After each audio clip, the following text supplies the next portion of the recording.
인사 한번 나눴으면 좋겠습니다. 주님의 이름으로 환영합니다.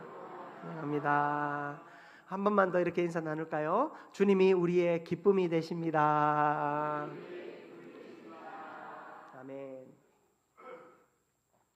오늘은 이제 성탄을 기대하는 또 준비하는 마음 가운데 세 번째 시간으로 누가복음 2장 10절에서 14절 말씀을 통해 하늘에서 내려온 큰 기쁨의 소식이라는 제목으로 함께 말씀 나누겠습니다. 우리 모두에게 하나님 주시는 은혜가 가득할 수 있기를 축복합니다. 우리는 이제 대림절 혹은 대강절을 지키지는 않습니다.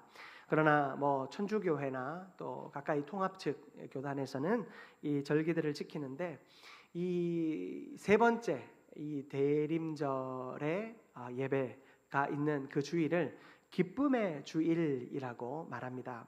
한 번은 들어보신 적이 있을지 모르겠는데 가우데테 주일이라고 해서 기쁨의 주일로 지킵니다.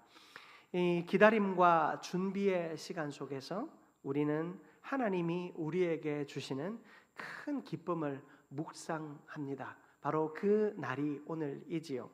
저는 이 기쁨의 날을 묵상하면서 C.S. 루이스의 이 자전적 수필인 이 예기치 못한 기쁨이라고 하는 책이 떠올랐어요. 이 C.S. 루이스는 이 결정적인 이 회심의 순간, 하나님이 그를 만나 주신 그 회심의 순간을 이 예기치 못한 기쁨이라고 하는 글을 통해 표현하고 있는데요. 그는 기쁨을 찾기 위한 수많은 경험과 노력들을 했습니다.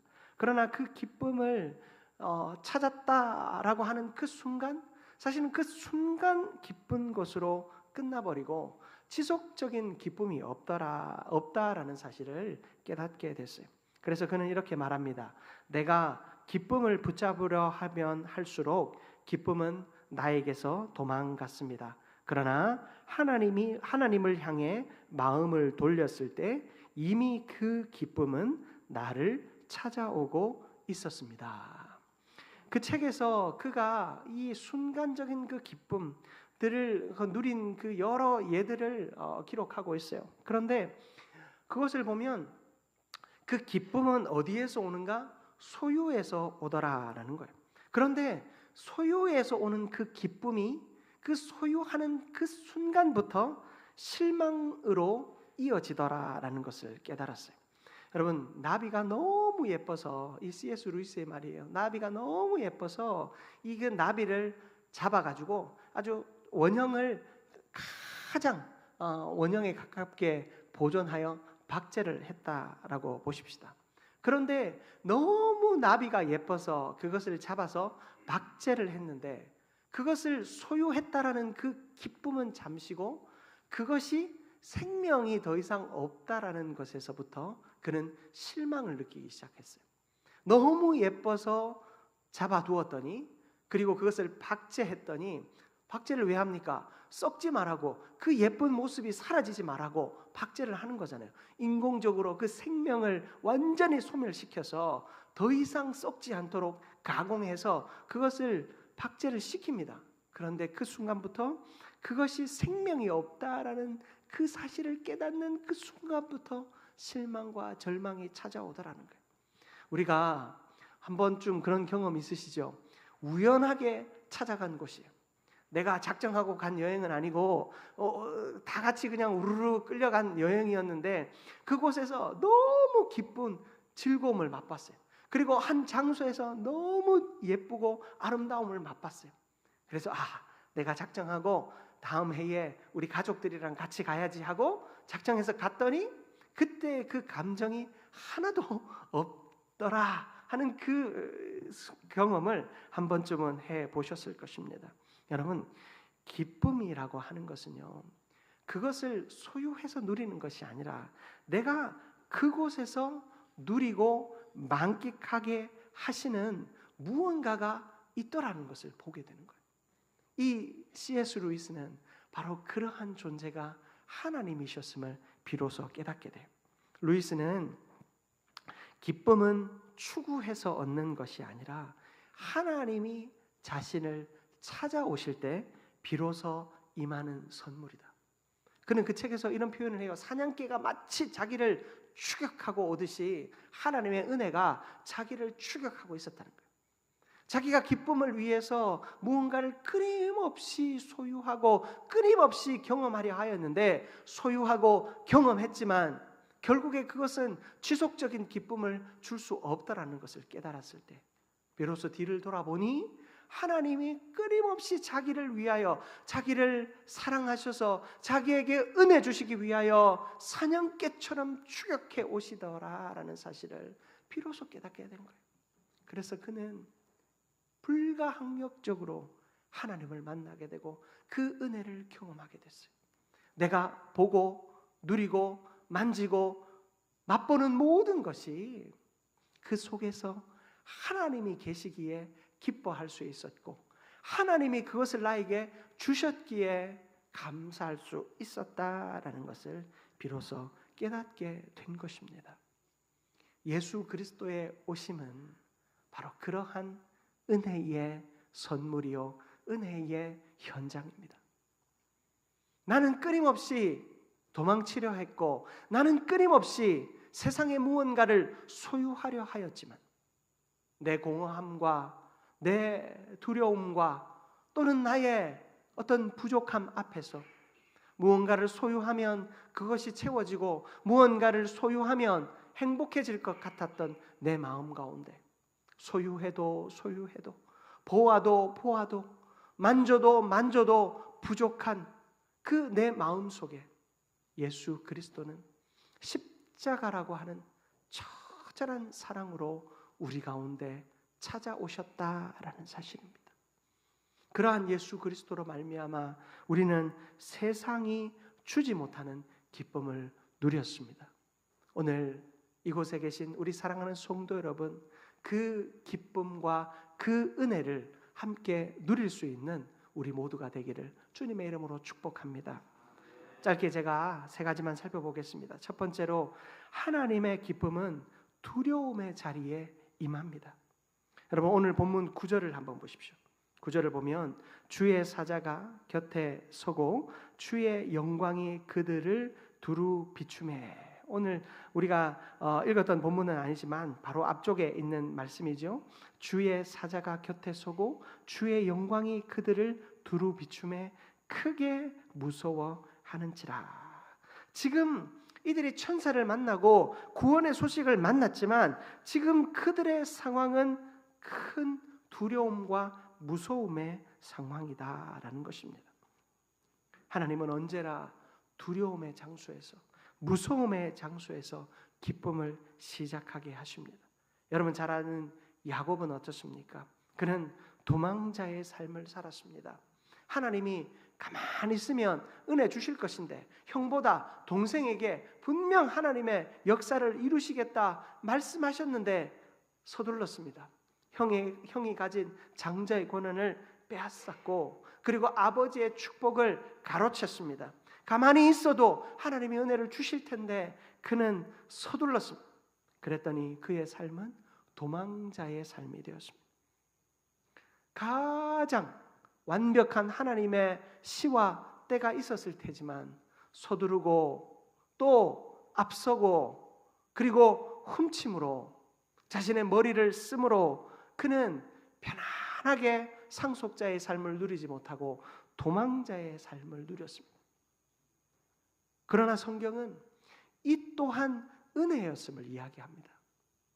그가 서둘렀고 그가 모든 사람이 불편해하는 일을 했으며 아버지의 마음에 비수를 꽂고 형의 마음에 대못을 꽂는 그런 행동을 하였지만, 그럼에도 불구하고 하나님은 그 모든 상황 속에서 그 또한 은혜로 사용하셨어요.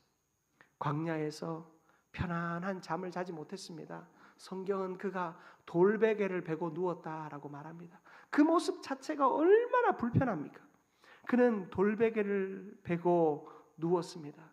편하게 잠들 수 없었습니다. 누군가가 쫓아오면 빨리 도망쳐야 했기 때문에 깊이 잠들 수 없었습니다. 그러나 그 두려움 속에서 하나님은 그를 찾아오셨습니다. 내가 너와 함께 있어 너를 지키겠다. 너를 떠나지 아니하겠다라고 창세기 28장 15절에서 하나님은 분명히 말씀하십니다. 또한 야복 강가에서 두려움으로 씨름하던 야곱에게 하나님은 그 밤을 새 이름을 주시는 밤으로 삼으셨어요. 그를 야곱이 아니라 이스라엘이라고 하는 새 이름을 주시는 은혜의 자리로 바꾸셨어요. 두려움의 자리에 있던 그에게 하나님은 은혜의 자리로 그 삶의 자리를 완전하게 바꾸어 주셨습니다. 이사야서 41장 10절 말씀 우리 화면을 통해서 같이 한번 합독합니다. 두려워하지 말라, 함께함이라. 놀라지 말라, 나는 내 하나님이 됨이라. 내가 너를 굳세게 하리라. 참으로 너를 도와주리라. 참으로 나의 의로운 오른손으로 너를 붙들리라. 아멘. 여러분, 하나님은요 우리를 처음부터 떠나지 않은 분이세요.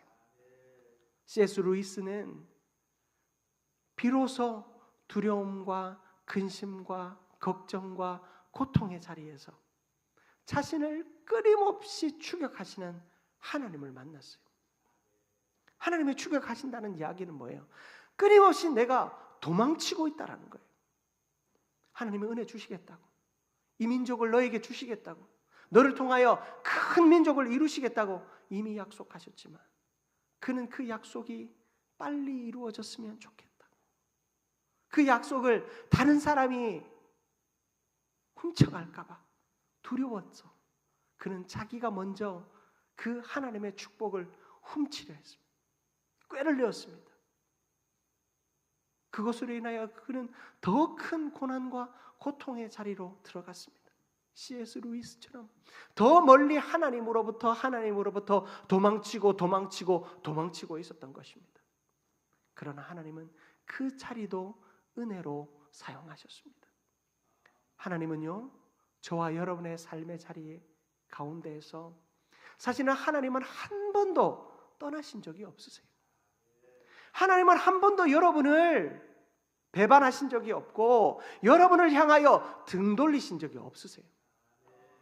내가 힘들고 어려워도, 육신의 연약함 가운데 빠지고 자녀들의 인생이 어려움을 겪고 내 경제적인 형편이 어려움을 겪는다 할지라도 하나님은 그 자리에서 하나님이 떠나셨기 때문에 내가 그 어려움을 겪는 것이 아니라 하나님은 하나님을 바라보라고, 하나님을 한 번 더 쳐다보라고, 옆에 계신 하나님, 뒤에 계신 하나님을 한 번 쳐다보라고 하나님은 끊임없이 우리에게 그렇게 말씀하고 계신 것입니다. 사랑하는 성도 여러분, 고난의 자리에 서 계십니까? 두려워하지 마시기 바랍니다. 하나님께서 여러분에게 나를 한번 쳐다보라고, 나를 한번 바라보라고 말씀하시는 그 음성에 귀를 기울이며 하나님 앞에 온전히 나아가 하나님 주시는 그 구원과 회복과 풍성히 부으시는 은혜를 온전히 맛보는 우리 모두가 되기를 주님의 이름으로 축복합니다. 여러분, 두려움은요 기쁨의 반대가 아니라 기쁨이 그저 시작되는 자리예요. 기쁨이 없으면 찾아오는 게 두려움의 자리가 아니라, 절망이 있는 자리가 두려움의 자리가 아니라 기쁨이 시작되는 은혜의 자리임을 기억하는 우리 모두가 되기를 주님의 이름으로 축복합니다. 두 번째로, 하나님의 기쁨은 모든 사람을 향하여 있습니다. 여러분, 하나님의 기쁨은요 특정한 누군가를 향하여 있는 것이 아니에요. 나에게는 기쁨이 없고 올해는 나에게 기쁨이 없고, 세상 사람들은 이런 얘기 하잖아요. 이번 생은 글렀다고. 여러분, 우리에게 이번 생 말고 다른 생이 있습니까? 이 육체로서의 인생은 더 이상 없어요. 우리에게 있을 다음 생은 영원한 기쁨의 저 천국에서 누리는 영생의 삶이 있죠. 여러분, 영생의 삶은 이 땅과는 구별되어 있지 않아요. 여러분, 여기서 실패하면 천국에서 성공하는 인생 아니에요. 왜 우리가 그렇게 생각할까요? 이번 생은 글렀고 다음 천국 가서나 기쁨을 누려야지. 여러분, 그런 믿음 없는 이야기는 세상 사람들이나 하는 이야기예요. 하나님은요 언제나 우리에게 저 천국의 영원한 기쁨의 모형으로 우리에게 이 삶을 주셨다라는 거예요. 지금 이곳에서 구원의 기쁨, 예수 그리스도의 기쁨을 누려야지만이 저 천국에서도 기쁨을 누릴 수 있습니다. 그러므로 하나님이 우리에게 기쁨을 주실 때는 한 사람도 하나님이 걸러 주시는 사람 없고, 한 사람도 기쁨의 자리에서 낙오된 자 없음을 믿으시기 바랍니다. 여러분, 천사가 말합니다. 오늘 본문 10절을 보십시오. 천사가 이르되 무서워하지 말라. 보라, 내가, 같이 한번 읽어볼까요? 온 백성에게 미칠 큰 기쁨의 좋은 소식을 너희에게 전하노라. 아멘. 여러분, 온 백성에게 미칠 큰 기쁨의 소식이에요. 여러분, 이 큰 기쁨의 소식, 수식어가 계속 붙어요. 여러분, 이 기쁨의 소식은 몇몇 사람에게 주어지는 것이 아니라 누구에게요? 온 백성에게 주어지는 거예요. 모든 사람에게 주어지는 기쁨이다라는 것입니다. 여러분, 룻의 이야기를 기억하실 것입니다. 룻은요, 이방 여인이었어요. 과부였어요. 가난했어요. 당시에 복이 없는 인생의 절정이 룻이었어요. 당시 사회에서 기쁨의 자리에 설 수 있는 어떤 조건도 갖지 못한 여인이 룻이었어요. 그러나 하나님은 바로 그러한 룻을 선택하셨어요. 그를 통해 다윗의 조상이 되게 하셨고, 그의 그 계보를 통해 누가요? 예수 그리스도가 나게 하셨습니다. 여러분, 기쁨은요, 우리의 배경에 있지 않습니다. 기쁨은 우리 형편에 있지 않습니다. 기쁨은 오로지 하나님이 함께 계시는 곳, 하나님의 은혜가 임하는 곳에 기쁨이 있는 줄 믿습니다. 요한복음 3장 16절에 보면 하나님께서 우리를 이처럼 사랑하사, 이 세상을 이처럼 사랑하사 독생자를 주셨다 말씀하고 있지 않습니까? 하나님은 이 세상 전체를 향한 은혜를 우리에게 주신 것입니다. 디모데전서 2장 4절입니다. 우리 같이 한번 합독해 봅니다. 하나님은 모든 사람이 구원을 받으며 진리를 아는 데에 이르기를 원하시느니라. 아멘. 여러분, 하나님의 그 구원의 은혜는, 하나님의 그 구원의 기쁨은 여러분 차별을 두시고 주신 것이 아니었어요. 하나님은 모든 사람이 구원받기를 원하십니다. 모든 사람이 진리 가운데 서기를 원하십니다. 여러분, 그러한 하나님의 사랑 가운데 저와 여러분이 부름 받았습니다. 내가 기쁨을 누릴 자격이 없다? 내가 구원을 받을 자격이 없다? 내 마음 가운데 하나님의 집은 없다? 그런 믿음 없는 생각이 여러분 드십니까? 오늘 말씀을 기억하시기를 바랍니다. 하나님은 우리에게, 모든 사람에게 큰 기쁨의 구원의 소식을 주셨습니다. 하나님의 기쁨은 특정한 사람이 아니라 이 자리에 모인 저와 여러분 모두에게 임하는 줄 믿으시기를 축복합니다. 마지막으로 하나님의 기쁨은 평화로 완성됩니다. 천사들은 말합니다. 여러분, 오늘 우리가 읽은 말씀 14절 우리 같이 한번 화면을 통해서 확독해 볼까요? 지극히 높은 곳에서는 하나님께 영광이요, 땅에서는 하나님이 기뻐하신 사람들 중에 평화로다 하니라. 아멘. 여러분, 여기서 말하는 평화는요, 그저 전쟁이 없는 상태, 충돌이 없는 상태, 부딪히지 않는 상태 아닙니다. 여러분, 가족 간에 안 부딪히는 분 계십니까? 오늘 교회 오면서도 부딪힌 분 혹시 계시진 않습니까? 여러분, 우리가 부딪힌다고, 부딪히지 않는다고 해서 평화가 있는 거 아닙니다. 여러분, 평화라고 하는 것은요, 충돌이 없는 상태가 아니라 하나님과의 관계가 회복된 상태, 그것이 평안이에요. 예수님께서 십자가에 달려 죽으시고 제자들은 두려움에 떨었습니다.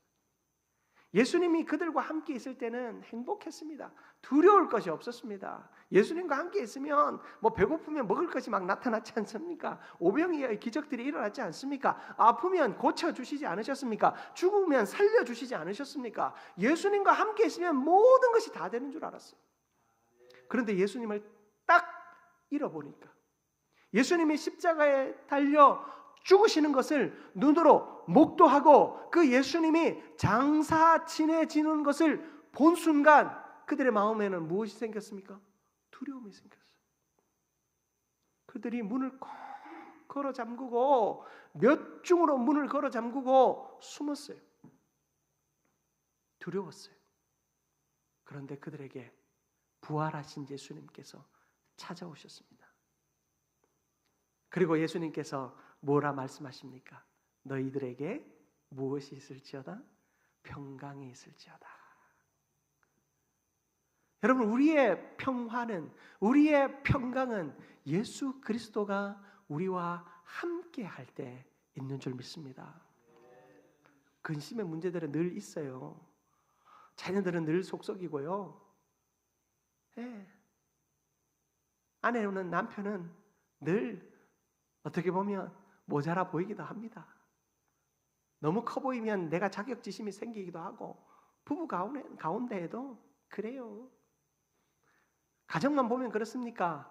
다른 가정들을 보기 시작하면 비교하기 시작하고, 그 비교로부터 근심과 갈등과 고통의 문제들이 끊임없이 생겨나기 시작합니다.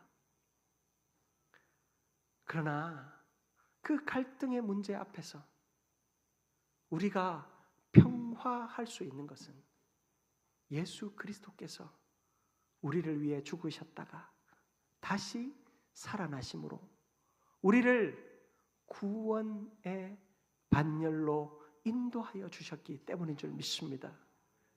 구원받은 자는 세상의 어떤 근심과 걱정의 문제 앞에서도 평화할 수 있습니다. 그것이 하나님이 주시는 진짜 기쁨인 것입니다. 우리에게 주어지는 고난의 문제 앞에서 하나님을 바라보아야 돼요. 나를 향해서 끊임없이 추격해 오시는 하나님을 발견할 수 있어야 돼요. 끊임없이 도망치던 내가 멈추어 설 수 있도록 고난을 주시는 그 주님의 고난 앞에서 그 주님의 사랑을 다시 한번 발견하게 되는 저와 여러분들 되기를 축복합니다. 여러분, 바울이라는 사람을 기억하실 것입니다. 바울은요, 누구보다도 마음에 전쟁이 많았던 사람이었어요.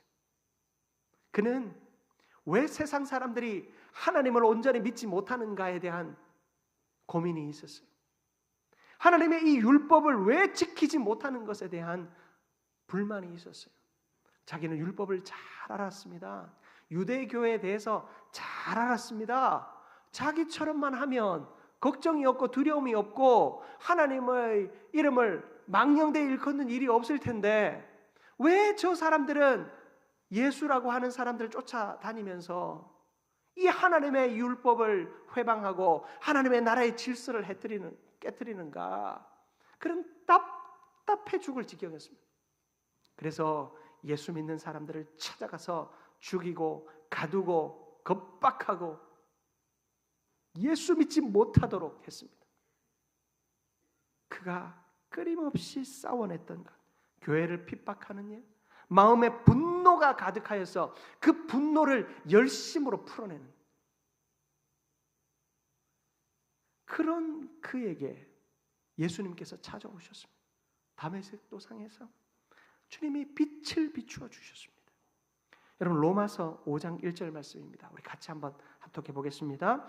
그러므로 우리가 믿음으로 의롭다 하심을 받았으니 우리 주 예수 그리스도로 말미암아 하나님과 화평을 누리자. 아멘. 그의 마음에는 끊임없는 싸움과 다툼이 있었습니다. 박해가 있었습니다. 피 흘리게 함이 있었습니다. 그러나 그의 싸움이 어디서 멈췄습니까? 예수 그리스도를 만남으로 멈췄어요.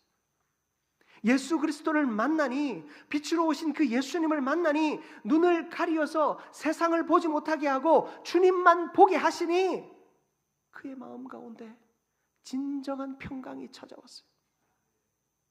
자신의 힘으로 다 할 수 있었지만 그 눈이 가려져서 그가 한 걸음도 내딛지 못할 때, 다른 사람의 도움이 아니고서는 한 걸음도 내딛지 못하는 상황을 만났지만 그는 비로소 거기서 아무것도 보지 못할 때 비로소 빛 대신 예수 그리스도를 선명하게 볼 수 있었어요. 그 예수 그리스도를 만나니 마음에 하나님과 누리는 화평이 그에게 찾아왔습니다. 사랑하는 성도 여러분, 하나님의 그 평강이, 그 화평이, 그 기쁨과 감사의 삶이 저와 여러분의 인생 속에 가득하기를 축복합니다. 예수님 밖에는 없습니다. 예수님 밖에는 없습니다. 예수님으로 말미암는 그 기쁨이 우리 가운데 온전히 회복하여지기를 주님의 이름으로 축복합니다. 말씀 마무리하겠습니다. 여러분, 이번 한 주간 이제 목요일 날 성탄절이잖아요. 이번 한 주간 우리가 그 예수 그리스도의 기쁨을 한번 묵상해 보십시다. 나의 형편과 삶의 배경 때문에 주어지는 그 기쁨이 아니라 내가 멈춰섰을 때, 뒤돌아섰을 때 나를 만나주시는 예수 그리스도를 한번 발견해 보십시다. 고난과 고통의 자리에서 기도할 수밖에 없게 만들어주시는 그 하나님의 이끌림 앞에서 내가 원망하기보다, 그래, 내가 이번 이 어려움을 통하여서 하나님 한번 내가 만나보겠다고 그런 작정을 가지고 뒤를 돌아섰을 때 우리를 끊임없는 사랑과 은혜로 추격해 오시는 예수 그리스도를 만날 수 있는 우리 모두가 되기를 축복합니다. 그런 기쁨의 자리가 될 수 있는, 그렇게 평생을 주님 주시는 기쁨으로 살아내는 우리 모두가 되기를 주님의 이름으로 축복합니다. 사랑과 은혜가 충만하신 하나님, 너무나도 감사합니다. 예수 그리스도밖에 없음을 믿습니다. 우리에게 평강과 기쁨과 은혜를 주시는 것은 예수 그리스도밖에 없음을 믿습니다. 주님, 이 시간 우리를 찾아오셔서 우리에게 참 평강을 허락하여 주옵소서. 예수 그리스도의 이름으로 기도드립니다. 아멘.